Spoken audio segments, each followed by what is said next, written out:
Good morning class. कल हमने chapter 2 बहुपद पॉलिनॉमियल्स, ये आपको मैंने इसके बेसिक फंडामेंटल चीज़ें एंड फॉर्मूलेस कुछ पढ़ाए थे मैंने, और आपको बताया था कि आपका पॉलिनॉमियल्स यानी बहुपद क्या होता है। ये मैंने आपको डिफाइन भी बताया था और मैंने आपको इसे नोटबुक में करने के लिए कल मैंने आपको जो कंप्लीट कुछ था ये इस तरह से मैंने आपको कंप्लीट कराया था। आज मैं इस चैप्टर्स की एक्सरसाइज स्टार्ट करने जा रहा हूँ। ठीक है बच्चों, बड़े ध्यान से इसको अपनी नोटबुक पे करते जाएंगे और जो भी प्रॉब्लम्स होती है वो आप मुझे मेरे व्हाट्सएप नंबर पे बता सकते हैं। चलिए स्टार्ट करते हैं। एक्सरसाइज 2.1 फर्स्ट क्वेश्चन आपका दिया हुआ इसमें। फर्स्ट क्वेश्चन है निम्नलिखित व्यंजकों में से कौन कौन एक चर में बहुपद है। एक चर से मतलब क्या है आपका? एक चर। मैंने आपको चर और अचर पद दोनों बताए थे कल। एक चर में मीन्स अगर कोई समीकरण यानी कोई इक्वेशन दे रखी है तो वो केवल एक ही चर में हो, जैसे एक्स स्क्वायर एक्स प्लस 2, इसमें केवल x का ही यूज हो रहा है पूरी समीकरण में, तो ये एक चर में एक बहुपद कहलाता है। ठीक है, सबसे पहली बात समझेंगे आप क्या इसमें बताइए कौन कौन से एक चर में बहुपद है, कौन कौन से नहीं है। फर्स्ट क्वेश्चन बात कर रही है एक्सरसाइज 2.1 की। सब अपनी बुक्स में ध्यान से देखेंगे और अपने कारण का आंसर भी दीजिए। चलिए फर्स्ट क्वेश्चन दिया हुआ इसने, इसमें पहले का फर्स्ट क्वेश्चन है 4x स्क्वायर माइनस का 3x प्लस का 7। ठीक है, ये एक चर में है बहुपद क्योंकि इसमें केवल x का ही यूज हो रहा है, y या z कोई नेक्स्ट अचर का कोई यूज नहीं हो रहा है, तो इसका मतलब ये एक चर में बहुपद है। पहले तो लिख देंगे केवल एक चर में, केवल एक चर x में है। सबसे पहले तो इसको लिख देंगे केवल ये एक चर x में है और इसकी सभी पावर जो है पॉजिटिव है, यानी कि जो एक्स स्क्वायर है ये कैसा है? पॉजिटिव यानी कि धनात्मक है। इसमें x की पावर यानी कि घात, ठीक है, x की पावर धनात्मक मतलब पॉजिटिव, धनात्मक पूर्णांक है। तो क्या हो गया बच्चों? ये एक बहुपद होएगा। ठीक है, एक चर में बहुपद है, अतः यह एक चर में बहुपद है। क्लियर हो गया बच्चों आपके? इसी में आपको इसी तरह से इसमें 5 क्वेश्चन दिए हुए हैं। बहुपद किस कंडीशन में नहीं होता है, मैं आपको सभी कंडीशन बता देता हूं। सबसे पहले एक चर की बात कर रहा था, तो एक चर में बहुपद है ये अगर x या y या z या कोई भी चर पद अगर रूट में आ जाए। रूट में कैसे आ जाए? जैसे सपोज कीजिए x under root plus x square plus 2, ये एक बहुपद दे दिया। अब वो कहेगा कि बताइए कि ये बहुपद है नहीं है। मैंने बताया था कि x यानी जो चर पद है वो कभी भी अंडर रूट में नहीं होने चाहिए, इसलिए ये एक बहुपद नहीं है, ये बहुपद नहीं है। दूसरी बात, नंबर्स आपके रूट में हो सकते हैं, एक्स स्क्वायर 2x प्लस 3, ये एक नंबर्स है। रूट में नंबर्स तो हो सकते हैं लेकिन हमारे जो चर पद है वे रूट में नहीं होने चाहिए, दैट इज ये एक बहुपद है। बहुपद ये एक है। ये बहुपद क्यों नहीं है? क्योंकि ये रूट में है और ये रूट में केवल नंबर्स है, चर पद नहीं है। चर पद होंगे तो बहुपद नहीं होगा, चर पद अगर नहीं है तो वो बहुपद है, संख्या हो सकती है अंडर रूट में। दूसरी चीज, अपोन में नहीं होना चाहिए, बटे में। यानी कि सपोज कीजिए कोई नंबर्स एक्स स्क्वायर प्लस 2 और अपोन में दे दिया जाए एक्स प्लस 1, अगर कोई नंबर इस तरह से अपोन में दे दिया जाए दैट इज वो भी क्या है? एक बहुपद नहीं है। दो कंडीशन में बहुपद नहीं होगा, अगर चर पदों को अंडर रूट में दे दिया जाए या अपोन में दी जाए कोई समीकरण इक्वेशन को, तो भी ये एक बहुपद नहीं होगा। बहुपद कब होगा? जब सिंपल आपके नंबर्स इस तरह से हों या आपके नंबर्स अंडर रूट में ये हो सकते हैं लेकिन चर पद आपके अंडर रूट में नहीं होने चाहिए। ठीक है, अब मैं फर्स्ट क्वेश्चन, पहले का फर्स्ट पार्ट ये था, इसी का मैं सेकंड पार्ट आपको बताता हूं। ये तो मैंने कुछ आपको एग्जाम्पल के रूप में बताए हैं। ठीक है बच्चों, इसी में सेकंड क्वेश्चन दे रखा है इसने, देखो y square plus under root of 2। अब देखिए ये भी एक चर का बहुपद है क्योंकि इसमें y का यूज हो रहा है और कोई तो नंबर क्यों ना एक्स वाई तो नहीं हो रहा कोई, केवल y का ही यूज हो रहा है, इसलिए ये भी क्या है, एक चर में, एक रेख चर में पद है। ये x चर में पद था, ये y चर में पद है। किस में पद है ये, y चर में। और ये भी एक बहुपद है क्योंकि y का अंडर रूट नहीं है, नंबर का अंडर रूट है। चर पदों का अंडर रूट नहीं होना चाहिए, चाहे नंबर का हो भले ही। ठीक है, तो ये भी क्या है, ये एक बहुपद है। ठीक है बच्चों, यहां पे इसका थर्ड पार्ट केवल हमें हाँ या ना बताने थे कि कौन से चर है, कौन से बहुपद हैं, कौन से नहीं है। अगला है 3 under root of t plus t under root of 2। अब देखिए ये टी में चर पद है, ये है तो एक पद में चर, केवल एक चर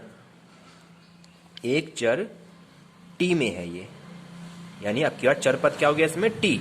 लेकिन यहां टी का अंडर रूट भी आ गया, यानी स्क्वायर रूट भी हो गया, और जब स्क्वायर रूट में होती है तो इसकी पावर धनात्मक पूर्णांक नहीं होती है। इसमें क्या थी, इसकी पावर धनात्मक पूर्णांक हो जाती है, लेकिन यहां रूट में, रूट का मतलब क्या होता है, रूट का मतलब होता है इसकी पावर 1/2, तो ये पॉजिटिव में नहीं होती है, इसलिए ये बहुपद नहीं है, ये बहुपद नहीं है। समझ में आई बच्चों आपके, ये बहुपद नहीं होगा।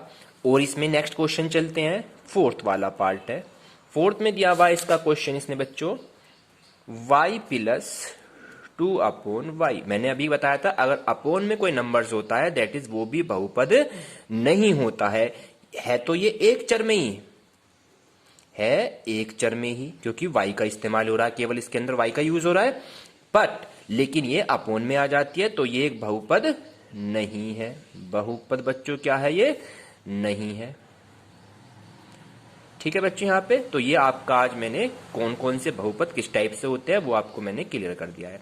अब इसी में फर्स्ट क्वेश्चन के 5 पार्ट्स हैं, 4 पार्ट्स मैंने करा दिए हैं, 5th वाला पार्ट अपने आप करेंगे। ठीक है बच्चों, 5th वाला चलो मैं बता देता हूँ, उसमें क्या करना है, x की पावर 10 प्लस y की 3 है प्लस t की पावर 50 है। देखिए अब ये 3 चर में आ गया, क्यों, क्योंकि इसमें x भी है, y भी है और t भी है, तो इसमें कितने चर हो गए बच्चों, 3 चर।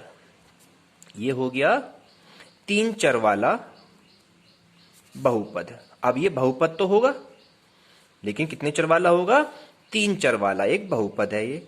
ठीक है, परंतु एक चर में नहीं है, 3 चर में हो गया ये। अब ये पूछा था कौन सा एक चर में भी है और बहुपद भी है, तो ये 3 चर में है, बहुपद तो है, बहुपद है, बट ये 3 चर में है, एक चर में नहीं है। क्लियर हो गया बच्चों आपके।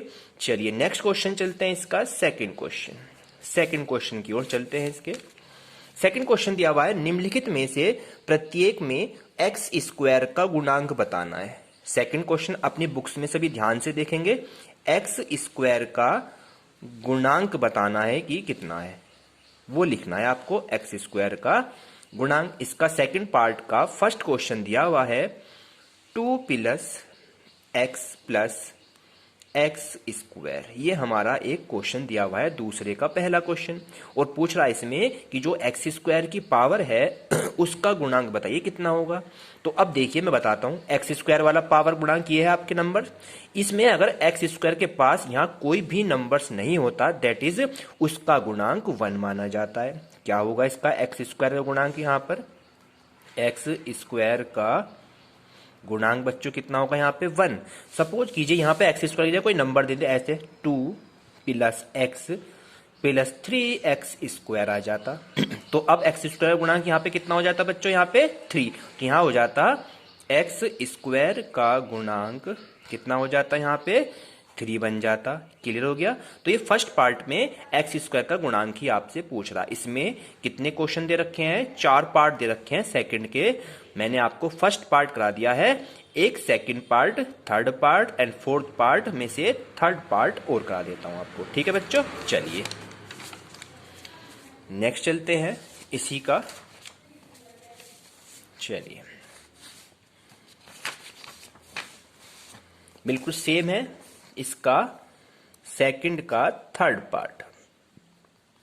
थर्ड पार्ट है pi upon 2 x square plus x, और हमसे किसका गुणांक पूछ रहा है वो बच्चे यहाँ पे एक्स स्क्वायर का गुणांक बताइए। ठीक है, तो एक्स स्क्वायर गुणांक मैंने बताया, जो एक्स स्क्वायर के पास जो भी वैल्यू होती है वो उसका गुणांक बन जाती है। तो एक्स स्क्वायर गुणांक क्या है यहाँ पे पाई, इसे पाई बोलते हैं, तो डंडा सा खींच रहा है, इसे पाई कहते हैं। पाई अपॉन 2 इस एक्स स्क्वायर क्या हो गया बच्चों यहाँ पर गुणांक बन जाता है।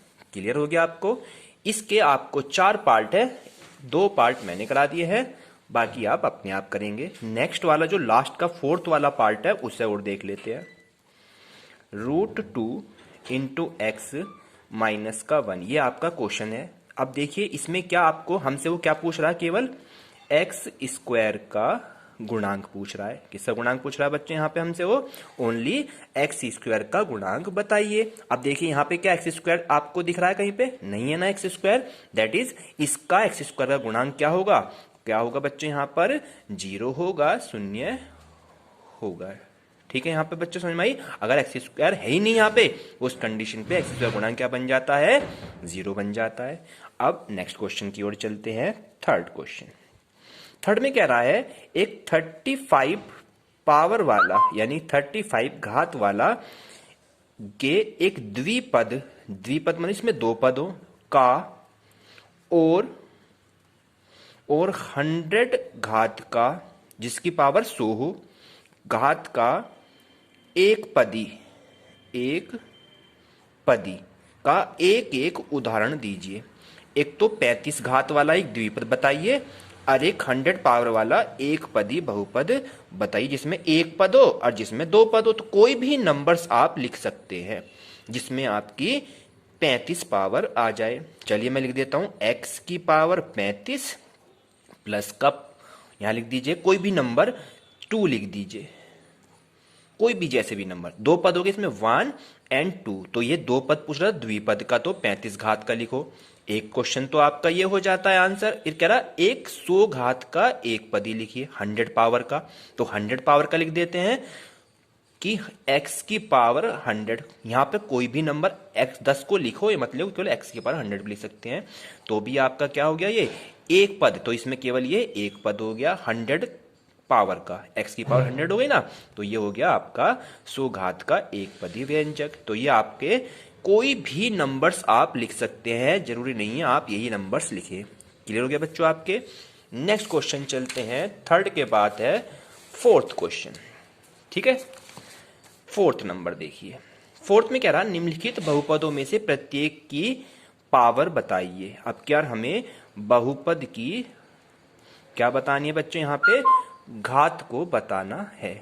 क्लियर बच्चों आपको। चलिए चलते हैं क्वेश्चन इसी के अंदर। फर्स्ट क्वेश्चन दे रखा है 4th का 5x की क्यूब प्लस का 4x स्क्वायर प्लस का 7x, ये एक बहुपद दे दिया और इसमें कह रहा है इसकी बहुपद की घात लिखिए। तो सबसे जो मैक्सिमम होती है, सबसे बड़ी जो पावर होती है वही इस बहुपद की पावर यानी कि घात कहलाती है। ठीक है बच्चों यहाँ पे, तो यहाँ सबसे मैक्सिमम कौन सी है 3 पावर, तो इस बहुपद की पावर कितनी है,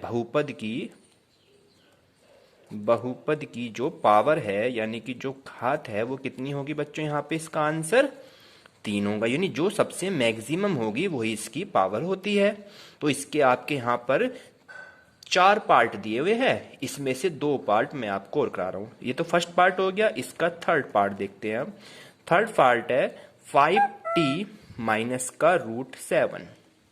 ठीक है, 5t माइनस का √7। अब यहाँ चरपद है t, हमें केवल चरपदों की पावर देखनी होती है, तो यहाँ t है और t की पावर कुछ नहीं होती, तो कितनी होती है बच्चों यहाँ पर 1 होती है। दैट इज इसकी जो पद की बहुपद की पावर होगी वो कितनी होगी यहाँ पर 1 होगी। कितनी होगी बच्चों यहाँ पर 1 होगी। नेक्स्ट है इसका 4th वाला पार्ट। 4th में ओनली दिया हुआ है 3, यहाँ पर कोई चरपद है ही नहीं।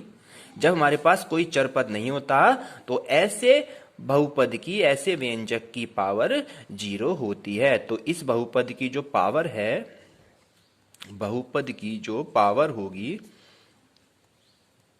पावर जो होगी वो कितनी होगी बच्चों यहाँ पर 0 होगी। क्लियर हो गया बच्चों आपके। तो आपको मैंने बता दिया अगर कोई चर पद है ही नहीं तो 0 है, चर पद के ऊपर कोई भी पावर नहीं है तो दैट इज 1 पावर है, और बाकी तो मैक्सिमम पावर आपकी पावर होती है। क्लियर हो गया।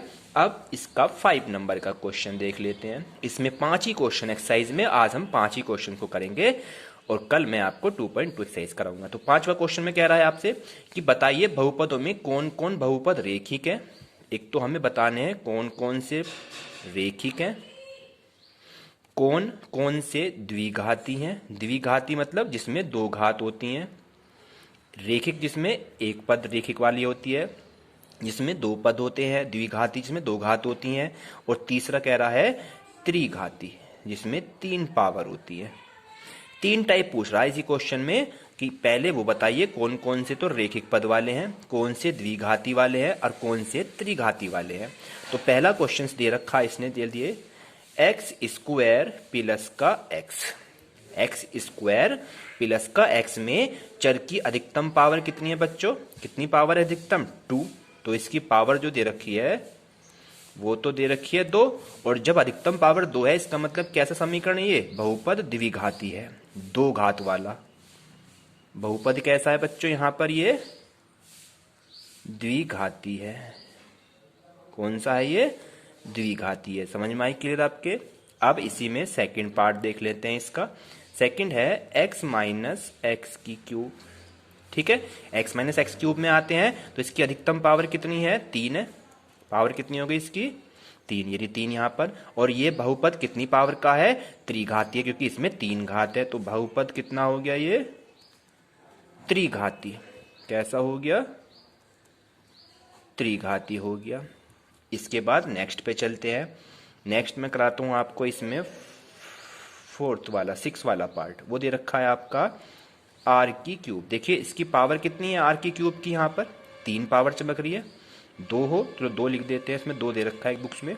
तो इसकी पावर कितनी है, पावर तो हो गई 2, और ये कितने पावर, ये हो गया द्विघाती। बहुपद कैसा हो गया बच्चों, ये द्विघाती, द्विघात वाला, द्विघाती। ठीक है, द्विघाती बहुपद हो गया। इसमें एक और ले लेते हैं हम, 7th वाला पार्ट ले लेते हैं। 7x की क्यूब का मतलब इसमें घात कितनी है बच्चों, यहां पर पावर है इसमें 3। ठीक है, तो ये कितने का हो गया बहुपद, त्रिघाती का, यानी 3 घात वाला हो गया, त्रिघाती। ठीक है बच्चों यहाँ पर। तो इस तरीके से हमने आज इस एक्सरसाइज को कंप्लीटली सीखा है। 2.1 हमारी आज कंप्लीट हो जाती है। कल मैंने इसके फॉर्मूले बताए थे, तो इसे अपनी नोटबुक में कंप्लीट करेंगे, और जो भी कोई प्रॉब्लम्स होती है वो मेरे पर्सनल व्हाट्सएप नंबर पे आप सेंड करके बता सकते हैं। Thank you.